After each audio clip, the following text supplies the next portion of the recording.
സാറിവിടെ? ഞാൻ വെറുതെ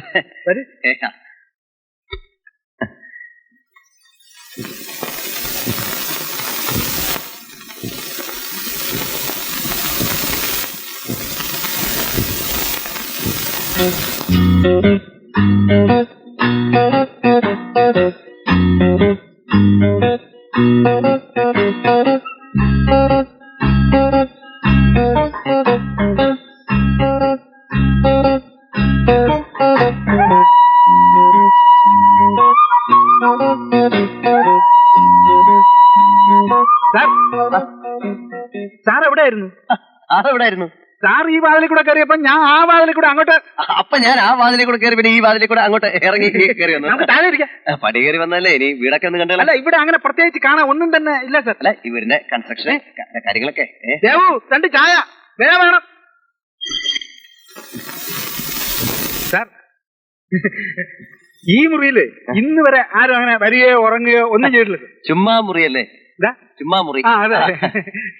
ഈ ചുറ്റുപാടുള്ള ആൾക്കാരൊക്കെ എങ്ങനെ? എല്ലാം നല്ല ആളുകളാണ് സാർ. അതായത് ഈ പ്രദേശത്തുള്ള എല്ലാരും എന്നെ പോലെ അന്തസ്സും മാന്യതയും ഒക്കെ ഉള്ളവരാണ് സാർ. സത്യത്തിൽ മക്കളില്ലാത്ത എനിക്ക് അവരൊക്കെയാണ് സാർ ഏക ആശ്വാസം. അന്നൊരിക്കൽ സാറ് പറഞ്ഞല്ലോ, ഈ കുഷ്ഠരോഗ ആശുപത്രിയും അനാഥ മന്ദിരവുമാണ് ഏക ആശ്വാസം എന്ന്. അത് വേറൊരു ആശ്വാസം. എനിക്ക് സാറിനെ വളരെ ഇഷ്ടപ്പെട്ടു. സ്വന്തം അച്ഛനോടൊക്കെ തോന്നുന്ന ഒരു തരം സ്നേഹം. സാറിനെ കാണാൻ വേണ്ടി എന്റെ മനസ്സ് എപ്പോഴും വെമ്പൽ കൊള്ളുന്നു. ഞാൻ എപ്പോഴും ഈ വീട്ടിൽ വന്നോട്ടെ. പിന്നെന്താ, മക്കളില്ലാത്ത എനിക്ക് ഇതും ഒരു ആശ്വാസമായിരിക്കും. കറക്റ്റ്. ഈ ജനലിൽ കൂടെ പുറത്തേക്ക് നോക്കുമ്പോൾ എന്തൊരു മനോഹാരിത. ഈ മുറി എനിക്ക് വളരെ ഇഷ്ടപ്പെട്ടു.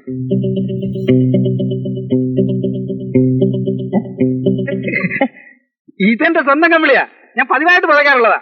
ഇവിടെ തന്നെ. ആയിക്കോട്ടെ, ഞാൻ ചോദിച്ചില്ലല്ലോ. അല്ല, പറഞ്ഞതേ ഉള്ളൂ.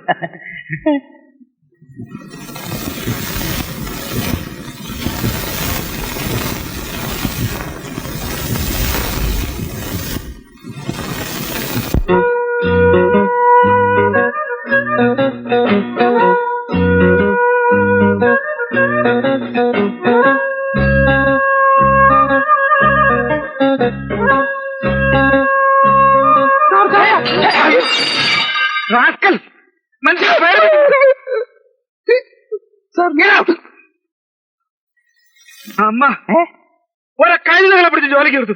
ഈ റാസ്കൽ കഴുതയല്ല സാർ, ഈ റാസ്കൽ കോവർ കഴുതയാണ്. ഇങ്ങനെയാണോ ഒരു മാന്യന്റെ മുറിയിലേക്ക് ചായ കൊണ്ടുവരുന്നത്?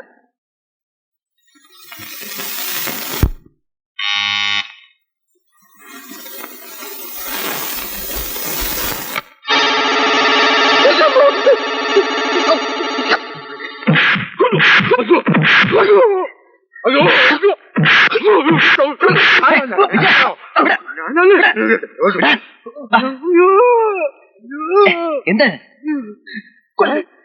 എന്നെ കൊല്ല്. ഇനി ഈ തടി കൊണ്ട് ഒരു പ്രയോജനവും ഇല്ല. ഈ അലമലാതി സീനികളുടെ ജോലിക്ക് വന്ന എനിക്കിത് കിട്ടണം. താമു, തോന്നിയ പറയരുത്. ഞാൻ ഇനി തോന്നിവാസേ പറയൂ. മുഖം മൂടി വെച്ച് കണ്ടപ്പോ ഞാൻ വിചാരിച്ചു കൊലപാതകയായിരിക്കുമെന്ന്. കൊലപാതകൾ വന്നാൽ അവരുടെ ആളാന്ന് കരുതിക്കോട്ടെന്ന് വിചാരിച്ച് എടുത്തിട്ടതാ, എന്നെ ഉപദ്രവിക്കാതിരിക്കാൻ. നീ മണ്ടനാണ് താമു. നിങ്ങളാ മണ്ടന്മാര്. കുറെ കാലമായല്ലോ പരക്കമായ തുടങ്ങിയിട്ട്. എന്ത് തേങ്ങ ഇതുവരെ അന്വേഷിച്ച് കണ്ടുപിടിച്ചത്? ഷട്ടപ്പ് താമു. മടുത്തു, എനിക്ക് ജീവിതം മടുത്തു.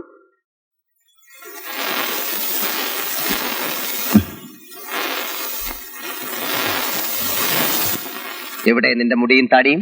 നീ ഒരു നയവഞ്ചകനാണ്, തോളിലിരുന്ന് ചെവി തിന്നുന്നവരാണ്. ഞാൻ കോവർ കഴുതയാണെങ്കിൽ നീ ഹിപ്പോപ്പൊട്ടാമസാണ്, കണ്ടാമൃഗമാണ്. അയാൾ എന്നെ തല്ലിയപ്പോ നീ ഒരു ചെറുവിരൽ അനക്കിയോ? നീ വേഷം മാറി നടക്കുമ്പോ ഞാൻ ഈ തല്ലിപ്പൊളി വേഷത്തിന് ഞാൻ ഇല്ലടാ. പണിയെടുത്ത് എന്റെ നടു ഒടിഞ്ഞു. ഞാൻ മദുരാശിയിലേക്ക് പോവുക. അവിടുത്തെ വല്ല ലോക്കൽ കേസുകളൊക്കെ അന്വേഷിച്ച് ഒരു സാധാ സിഐഡിയായി ഞാൻ ജീവിച്ചോളാം. ചെല്ലേ, മദുരാശിയിലേക്ക് ചെല്ലേ. നിന്നെയും കാത്ത് അനന്തൻ നമ്പ്യാർ അവിടെ ഇരിപ്പുണ്ട് കൊല്ലാൻ. അനന്തൻ നമ്പ്യാര്? അതേടാ, നമ്പ്യാർ ജയിലിയാടി. എന്റെ ഈശ്വര, എവിടെ നിന്നൊക്കെ കള്ളിയില്ലാതായോ? ആയി വിജയ, ഇവിടുത്തെ കേസ് തെളിയിക്കാൻ കഴിഞ്ഞാൽ മന്ത്രിയോട് പറഞ്ഞ് നമുക്ക് ഇവിടെ പോലീസാകാം. മദ്രാശിയിൽ ചെന്നാൽ അനന്തൻ നമ്പ്യാർ നമ്മളെ ജീവിക്കാൻ സമ്മതിക്കില്ല. Tamil Nadu CID mister Ramdas here. ആര്, മിനിസ്റ്ററോ? ഗസ്റ്റ് ഹൗസിലോ? ഓ, വരാം. ഉടനെ വരാം. സ്റ്റേറ്റ് പോലീസ്, തമിഴ്നാട് സിഐഡി, ഇതൊന്നും എനിക്ക് കേൾക്കണ്ട. കേസിന് വല്ല പുരോഗതി ഉണ്ടോ അത് പറ. കേസ് വളരെ വളരെ മുന്നോട്ട് നീങ്ങിക്കഴിഞ്ഞു. പക്ഷെ ഒരു അപേക്ഷയുണ്ട്. സ്റ്റേറ്റ് പോലീസ് പറയുന്ന പോലെ സംശയം തോന്നുന്ന ആളെ ഇപ്പൊ തന്നെ പോയി അറസ്റ്റ് ചെയ്യാൻ സാർ ഞങ്ങളോട് പറയരുത്. നിങ്ങൾ ആരെ സംശയിക്കുന്ന പറയുന്നത്? ആള് ഞങ്ങളുടെ കൺമുന്നിൽ തന്നെയുണ്ട് സാർ. ആര്, ഞാനോ? അല്ല, ഞങ്ങളുടെ നിരീക്ഷണ വലയത്തിൽ. ഒരു വിശ്വാസത്തിന് വേണ്ടി ഞാൻ ചില തെളിവുകൾ കാണിക്കാം.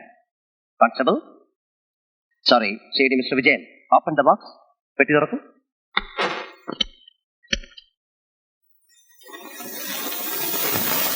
ഇത് അതിഭയങ്കരമായ ഒരു തെളിവാണ് സർ.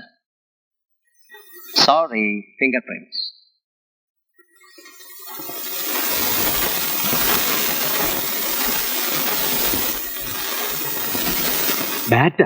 ബാറ്റക്കാരാണോ കൊലപാതകം? അല്ല സർ, ഇനി മറ്റൊരു തെളിവും കൂടിയുണ്ട്. ഒരു മുഖം മൂടി. ഇനി ഒരേ ഒരു തുമ്പും കൂടി കിട്ടിയാൽ ഈ കേസിലെ എല്ലാ പ്രതികളെയും ഞങ്ങൾ അതോടെ പൂട്ടും. എന്ത് തുമ്പ്? കുറ്റവാളിയുടെ രക്തം. ഇനി അത് മാത്രമേ കിട്ടാനുള്ളൂ.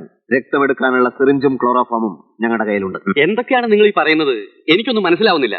മദിരാശിയിലെ ആരൊക്കെയോ പിടിച്ചു എന്നോ കമ്മിറ്റിന്നൊക്കെയാണല്ലോ പറഞ്ഞു കേട്ടുള്ളത്. എനിക്ക് വിശ്വാസം വരുന്നില്ല. അസംബ്ലി കൂടാൻ പോവാ. അവിടെ ചോദിക്കുന്ന ചോദ്യങ്ങൾക്ക് മറുപടി പറയേണ്ടത് ഞാനാ, നിങ്ങളല്ല.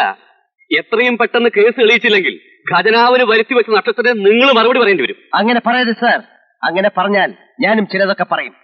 കഴിഞ്ഞ വർഷം ജൂൺ മാസത്തിൽ ഉദരന്നൂർ ചെക്ക് പോസ്റ്റിൽ വെച്ച് കൊല്ലപ്പെട്ട രാജേന്ദ്രൻ എന്ന എസ് ഐ നിങ്ങൾക്ക് ഓർമ്മയുണ്ടോ? അതൊരു കൊലപാതകമല്ല, സ്വാഭാവിക മരണം മാത്രമാണെന്ന് നിങ്ങൾ വരുത്തി തീർത്തു. അയാളുടെ കുടുംബത്തിന് ആനുകൂല്യങ്ങൾ നിഷേധിച്ചു. 2 വർഷത്തെ സർവീസ് തികയാൻ 2 ദിവസം കൂടി വേണമെന്ന് പറഞ്ഞ് അയാളുടെ വിധവയ്ക്ക് ജോലി നിഷേധിച്ചു. പാവങ്ങളായതുകൊണ്ട് അവർക്ക് കേസ് നടത്താൻ കഴിഞ്ഞില്ല. ആദ്യം അവർക്ക് നീതി നൽകൂ, പിന്നീട് അവർ കേസ് അന്വേഷണം മാസ്റ്ററൊക്കെ. കമാൻ.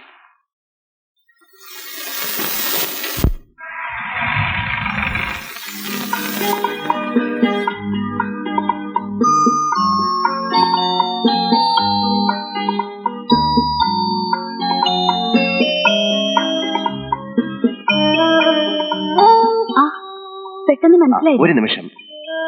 ഇപ്പൊ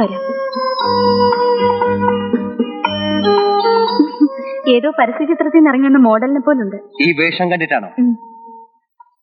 സിഐഡികളുടെ ഒരു അന്തർദേശീയ വേഷമാണിത്. ഇംഗ്ലീഷ് സിനിമയിലൊക്കെ കണ്ടിട്ടില്ലേ? ഓർക്കുന്നില്ല. ഇനി ശ്രദ്ധിച്ചോളൂ. പിന്നെ മിനിസ്റ്ററോട് ഞാൻ കുറച്ച് ചൂടായി. ഏത് മിനിസ്റ്റർ? Home minister. ശോഭയുടെ പ്രശ്നങ്ങൾക്ക് ഉടൻ പരിഹാരം കണ്ടില്ലെങ്കിൽ അത് പ്രശ്നമാകുമെന്ന് ഞാൻ പറഞ്ഞു. പ്രശ്നം ഞാനൊന്ന് പഠിക്കട്ടെ എന്നായിരിക്കും അദ്ദേഹം പറഞ്ഞത്. ഇത് ഞാൻ നേരത്തെ എത്ര പ്രാവശ്യം കേട്ടിട്ടുള്ളതാ. ഇനി എന്നാണോ ഇവരൊക്കെ പഠിക്കുക? ശോഭ സമാധാനമായിട്ടിരിക്കും, എല്ലാം ശരിയാണ്. ആരാ ആ കൗണ്ടറിൽ നിൽക്കുന്ന കള്ളത്താടിക്കാരൻ മൊട്ട? എവിടെ? ലെഫ്റ്റില്. അയ്യോ, അത് ഇവിടുത്തെ ജോലിക്കാരനാ, പാവാ. അതുകൊണ്ട് കാര്യമില്ല. ഞങ്ങൾ സിഐഡീസ് വേഷം മാറുന്ന പോലെ കള്ളക്കടത്തുകാരും വേഷം മാറും. ഓക്കെ, ഒന്ന് ശ്രദ്ധിച്ചോളൂ. ടെക്സ്റ്റൈൽ ഷോപ്പിൽ നീ ആരെ കാണാൻ പോയതാണ്? എനിക്കൊന്നും മനസ്സിലാകുന്നില്ല എന്നൊന്നും വിചാരിക്കണ്ട. ഞാൻ ഡിപ്പാർട്ട്മെന്റിൽ അറിയിക്കും. ഇവിടെ നടക്കുന്നത് കേസന്വേഷണം അല്ല, പഞ്ചായത്തടിയാണെന്ന് ഞാൻ എഴുതും. ഉത്തരവാദപ്പെട്ട ഒരു ജോലി ചെയ്യാൻ വന്നിട്ട് മഞ്ഞപ്പിത്തം പിടിപെട്ടവന് എല്ലാം മഞ്ഞയായിട്ടേ തോന്നൂ. ഉത്തരവാദപ്പെട്ട ഒരു ജോലി ചെയ്യാൻ വന്നവനാണല്ലോ നീയും. നിനക്ക് ഞാൻ ക്ലോറോഫോം തന്നു, സിറിഞ്ച് തന്നു. ഇടാ, ഒരു മനുഷ്യന്റെ ഒരു തുള്ളി ചോര പോലും എടുക്കാൻ കഴിയാത്ത നീയൊക്കെ എവിടുത്തെ സിയടെയാണ്ടാ? ക്ലോറോഫോം തീർന്ന പിന്നെ വേണ്ട, നിന്റെ സഹായം എനിക്ക് വേണ്ട. ആ കശ്മലന്റെ ചോര എടുക്കാൻ എനിക്കറിയാം. നമുക്ക് ഒരുമിച്ച്. വേണ്ട, ഒരുമിക്കണ്ട. 24 മണിക്കൂറിനകം അവന്റെ ചോരയെടുത്ത് ഞാൻ നിനക്ക് കാണിച്ചു തരാം.